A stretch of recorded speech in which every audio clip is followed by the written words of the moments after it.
Hello বন্ধুরা, আম, লিচু, ড্রাগনের পর এবার আমি খেজুর বাগানে। আমার পিছনে যে খেজুরগুলো দেখছেন, এগুলোর যে মালিক, উনি নিতান্তই শখের বশে নাকি করেছিলেন। এখন এটা ওনার একটা বাণিজ্যিক প্রজেক্ট।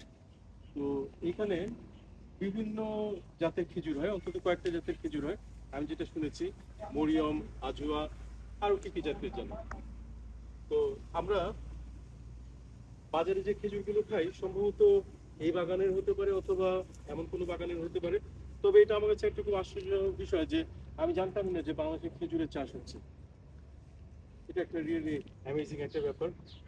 তো আমি খুব সৌভাগ্যবান মনে করি যে গত 2 সপ্তাহ আমি উত্তরবঙ্গ ট্রাভেল করছি। এই ট্রাভেলের মধ্যে আমি বেশ কিছু চমৎকার বাগান দেখলাম, যেটা আমি এর আগে কখনোই দেখিনি।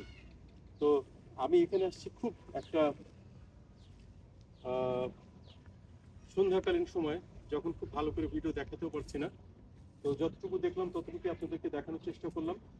তো খুব ভালো লাগলো যে একটা খেজুর বাগান দেখলাম। আরব দেশে যেতে পারি তো কি হয়েছে, মরুভূমি দেখলে তো কি হয়েছে, আমার দেশে এখন খেজুর বাগান হচ্ছে। তো আশা করি আপনাদের এই ছোট্ট ভিডিওটা ভালো লাগবে। ও আর এটা একটা অবস্থান হলো দিনাজপুরের ফুলবাড়ি উপজেলায়। আপনারা দিনাজপুর ফুলবাড়ি উপজেলায় এলে হয়তো কাউকে জিজ্ঞেস করলে তারা বলে দেবে।